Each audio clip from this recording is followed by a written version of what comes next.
In the hills of Western Germany, there is a suburb where nobody lives.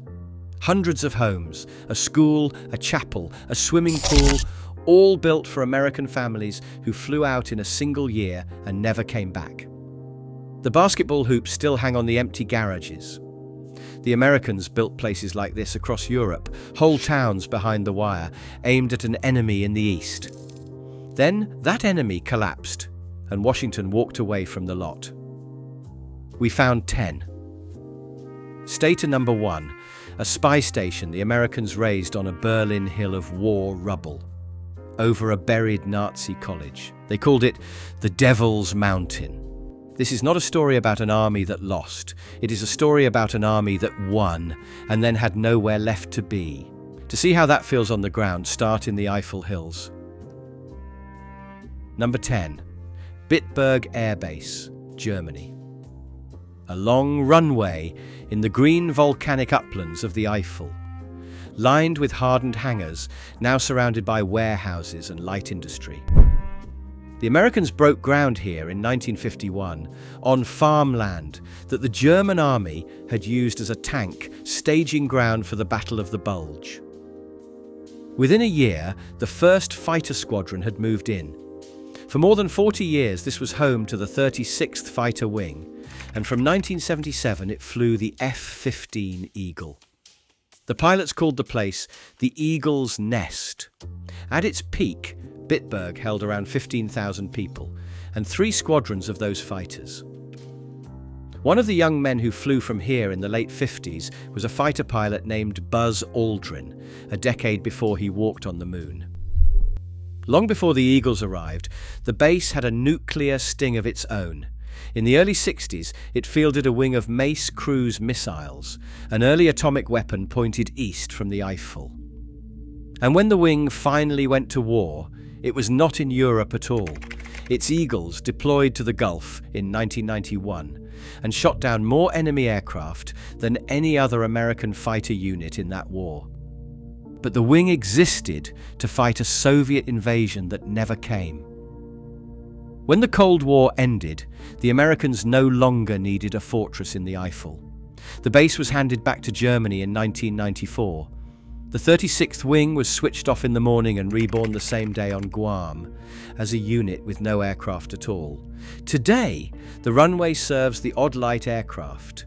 The hangars hold businesses, and the old base chapel has been turned into a dance hall. A place built to win the air war over Europe. Now mostly a quiet industrial estate, where nobody remembers the alarms. The next one was newer, more expensive and obsolete almost before it was finished. Number 9. Comiso Air Station, Sicily, Italy. A wide flat airfield on the dry southern plain of Sicily, ringed with blast shelters and rows of pale sun-bleached houses.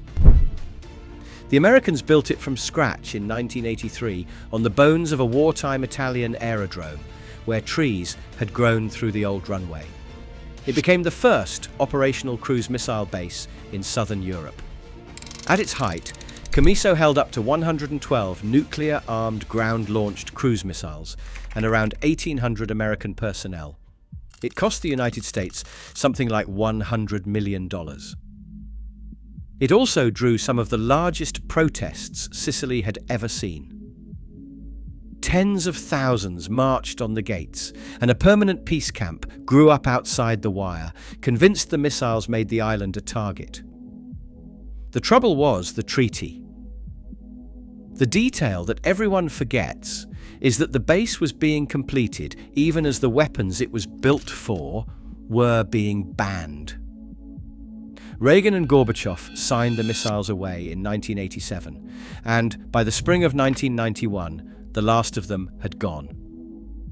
Comiso closed that June, a brand new base with no mission, complete with a bowling alley and a fresh childcare centre nobody would use. For a while it was simply empty. Then in 1999 it filled again, with around 5,000 refugees from the war in Kosovo, housed in the abandoned homes of the American airmen. Today, after years of silence, it has reopened as a small civilian airport. A base built to end the world that ended up flying tourists to Malta. The next one never found a second life at all. Number 8. Babenhausen Kaserne, Germany. A grand barracks of red brick and pale stone in the flat country southeast of Frankfurt. The kind of place that looks more like a Victorian college than an army post. It is a great deal older than the Cold War. The barracks went up around 1900 under the Kaiser. French troops held it after the First World War, the German army ran a hospital here in the Second World War, and then the Americans arrived in 1951. For more than half a century, it was a United States field artillery post, home to gun batteries and the soldiers who served them. When the drawdown reached it, the end came quietly. The last American family left in January 2007. The last soldier handed over the keys that July. And then nothing happened to it. Plans were drawn up and abandoned. A redevelopment scheme quietly died around 2009. So the Kaserne simply sits there, behind its high wall and its locked gates, slowly going to seed. The paint peels in the long corridors, ivy climbs the parade ground facades, and the buildings are guarded just enough to keep the curious out. Locals will tell you the place is haunted. The truer story is duller and sadder. It is a beautiful set of buildings that everyone agrees should be used and that nobody can agree how to use. A barracks that outlived the Kaiser, the Wehrmacht and the United States Army and now waits on a planning committee. Number 7. Royal Air Force, Upper Heyford, England. The next one still has its teeth. You can walk inside the shelters where the bombers waited. A vast, wind-swept airfield in the Oxfordshire farmland, scattered with squat concrete shelters that sit in the grass like burial mounds. The Americans took it over in 1951, first for the heavy bombers of Strategic Air Command, and from 1970 for the F-111, a swing-wing strike jet built to fly low and fast under Soviet radar and deliver a nuclear weapon. The locals nicknamed the base Little America.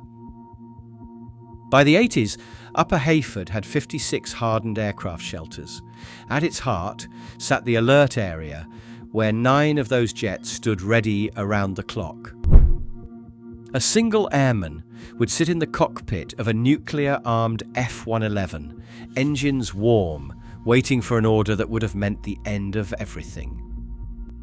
Beside it stood a windowless block that held the nuclear triggers, disguised on the outside, with painted-on windows to look like an ordinary office. The jets did go to war once. In 1986, F-111 jets from the Heyford fleet joined the night raid on Libya, the longest fighter strike mission in history at the time, flying the length of Europe and back because France would not let them cross its airspace. If you are enjoying this, take a second to subscribe, because there is a forgotten American ruin like this for almost every country in Europe, and we are working through all of them. And the strangest base in this entire list is still to come. When the Cold War ended, the F-111 was already old. The last jets flew out in December 1993, and the Americans were gone by the new year. Today, Upper Heyford is the best preserved Cold War base in Britain. Part of it is a new housing estate, part is a heritage site you can tour, and thousands of brand new cars now sit parked on the runway where the bombers once scrambled. You can still stand in the shelter and read the faded yellow lines on the floor. Our next base was hidden so well that most Germans never knew the missiles were there at all.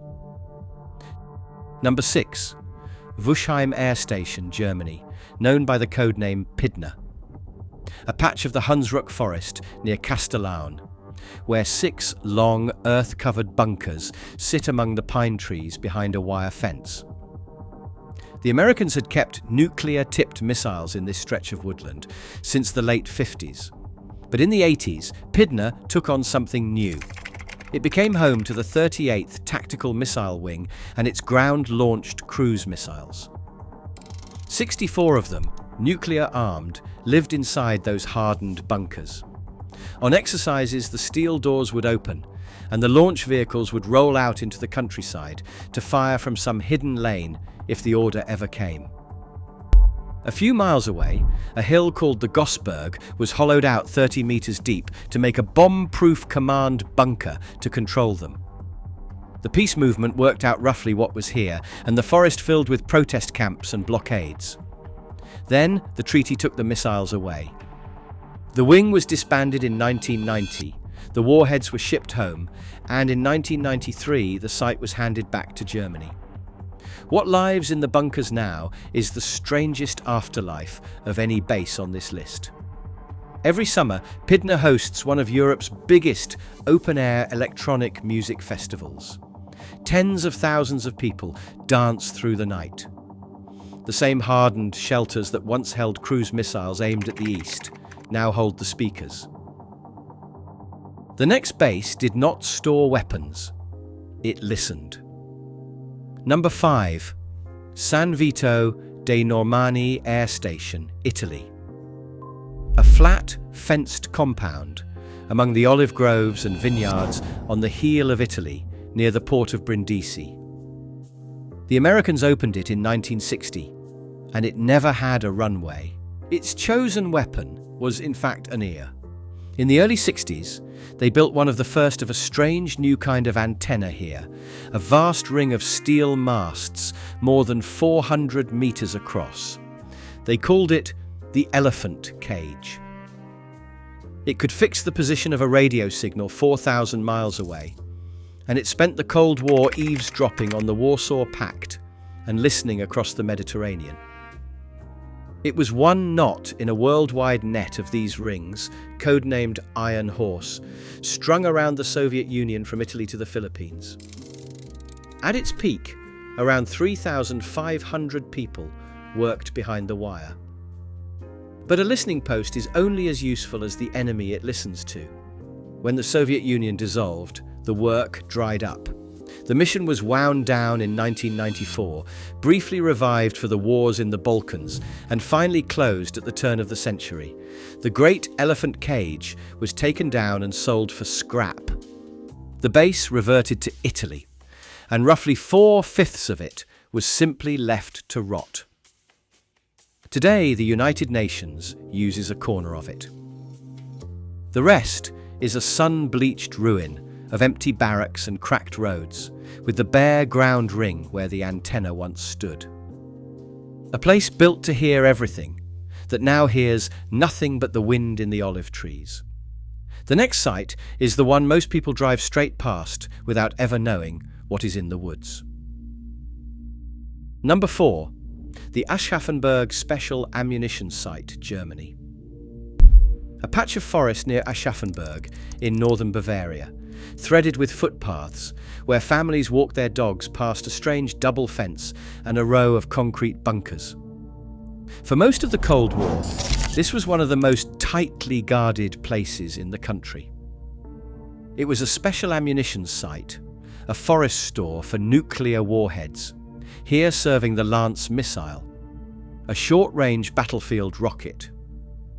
2 American artillery units took turns guarding the warheads through the 70s and 80s. The detail that mattered was the double fence.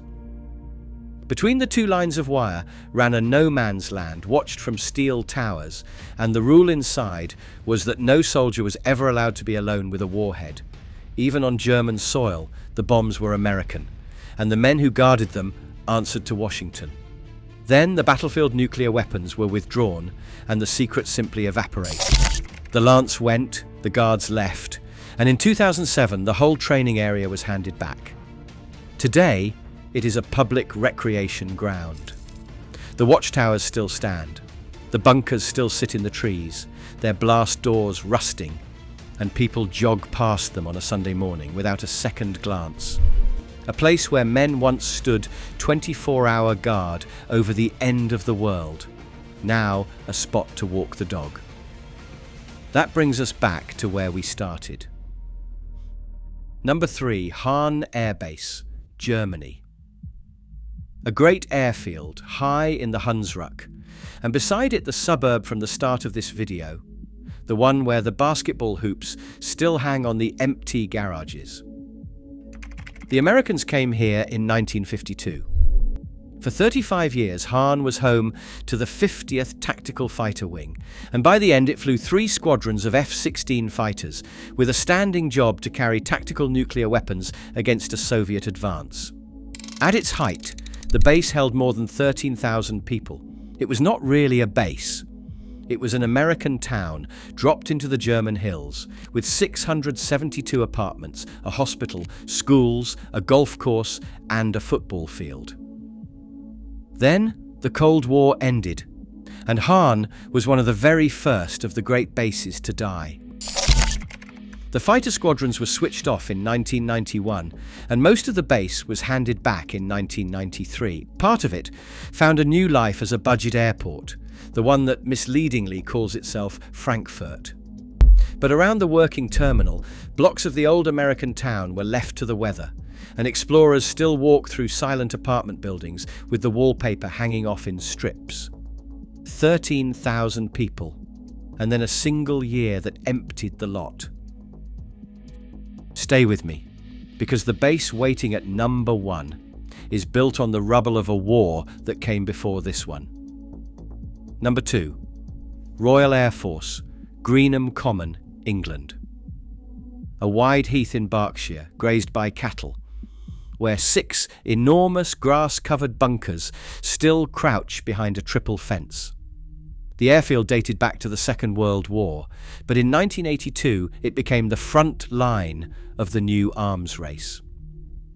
The Americans based 96 nuclear-armed cruise missiles here, in those 6 hardened shelters, each one built to survive a direct nuclear strike. The missiles were never meant to fire from the base. In a crisis, the convoys would break out through the gates and scatter to secret launch points on Salisbury Plain, which is exactly what the protesters spent years trying to track and block. It was the only place in England to hold live cruise missiles, and it provoked the most famous protest in modern British history. In 1981, 36 women walked 120 miles from Cardiff and chained themselves to the gate. They stayed for years. In December 1982, around 30,000 women joined hands and encircled the entire 9-mile perimeter fence, pinning photographs and children's toys to the wire. Then the treaty came. The missiles were taken away by 1991, and the base closed the following year. In 1997, Greenham Common was given back to the public as open land. The fences came down, the cattle returned, and the old control tower became a small visitor centre with a cafe. The 6 silos still stand, too solid to bother demolishing. The film crews of Star Wars have used them. The cows shelter against them in the rain. A doomsday weapon, beaten not by an army, but by a treaty, and a few thousand women with a 9-mile fence. And now, the strangest of all of them. Number 1. Teufelsberg, Berlin. A hill in the Grunewald forest on the western edge of Berlin, crowned by a cluster of ruined white domes that look like enormous golf balls left out in the rain. The hill itself is a lie. There was no mountain here before the war. Teufelsberg, the Devil's Mountain, is made of Berlin. When the war ended, the city lay in ruins, and that rubble had to go somewhere. So for more than 20 years it was carried out to the Grunewald and piled up, around 26 million cubic meters of it, close to a third of the broken city. At the peak, some 800 lorries a day climbed the growing hill, and much of it was shifted by hand by the women they called the rubble women. But the mountain hides something underneath. Buried at its heart is an unfinished Nazi military college, designed by Hitler's architect Albert Speer as part of the planned world capital.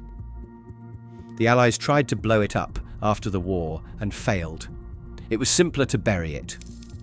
So the Americans inherited a colossal artificial hill, the highest point in West Berlin, sitting just a few miles from the communist east. And from a hill like that, you can hear a very long way. They started listening from the top in 1961 and built a permanent station from 1963 run by the National Security Agency, the NSA, alongside the British. It became one of the most important listening posts in the Western world, a node in the global eavesdropping network, later known as Echelon, sweeping up Soviet and East German signals around the clock. It listened for everything. Tank commanders on maneuvers, air defense radar, border guards, the murmur of an entire empire next door. There is even a true story that the reception improved every year when the funfair Ferris wheel went up across the city, and the Americans quietly paid to keep it standing. Then the wall came down, and the empire it was built to spy on was gone. The station was abandoned in 1992. The NSA stripped out the equipment and left. Today, the domes are torn and they sing in the wind. The towers are covered floor to ceiling in graffiti. Wild boar root through the trees, and you can climb the hill for a few euros and stand inside a ruined listening globe with the whole of Berlin laid out below you. Beneath your feet, sealed in the dark, is Speer's drowned college. A spy station built on the wreckage of one war to fight the next, raised over the buried ambitions of the war before. There is nowhere in Europe that says more in a single hill. So there they are, 10 places the Americans built to win a war and then left exactly where they stood when the war was called off. There are places here you cannot visit because they are sealed. There are places you cannot visit because they are dangerous. And there are places, like that empty suburb in the hills, that you cannot visit because there is simply no one left to let you in. I have stood at a few of these fences myself, and there is a particular quiet to a base built for a war that never arrived.